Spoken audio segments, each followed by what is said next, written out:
আসসালামু আলাইকুম ওরহমতুল্লাহি ওবরাকাতুহু।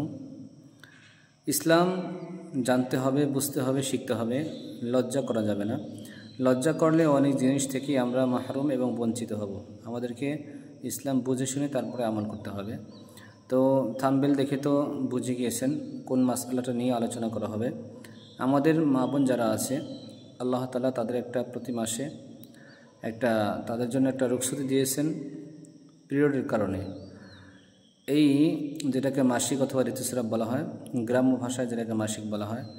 তো এইটা মা বোনদের যখন হয়, তো হওয়ার পরে এখন আমাদের প্রশ্ন হয় যে অনেকে নতুন জামাকাপড় পরিধান করেছে, তো এটার জন্য যেটা ব্যবহার করছে এরপরেও কিছুটা রক্ত যদি জামাকাপড়ে লেগে যায়, তো এখন সেই জামাকাপড়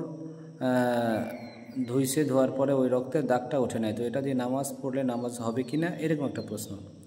তো এখানে একটা বিষয় খুব খেয়াল রাখতে হবে, সেটা হলো যে আমরা জামা কাপড় স্বাভাবিক ময়লা থেকে পরিষ্কারের জন্য যেভাবে ধুয়ে থাকি, হুইল পাউডার হোক অথবা সাবানের মাধ্যমে হোক অথবা অন্য কোনো জিনিসের মাধ্যমে হোক, এইভাবে এটাকে ধোয়ার পরে যদি ওই রক্তের যে দুর্গন্ধ আছে বা আরও যা কিছু আছে এগুলো সব চলে গেছে, কিন্তু এখানে শুধু রক্তের একটু দাগ দেখা যায়, দাগটা উঠতেছে না তাৎক্ষণিকভাবে, এটা হয়তো আরও দু একবার ধুলে উঠে যাবে, এটাই স্বাভাবিক।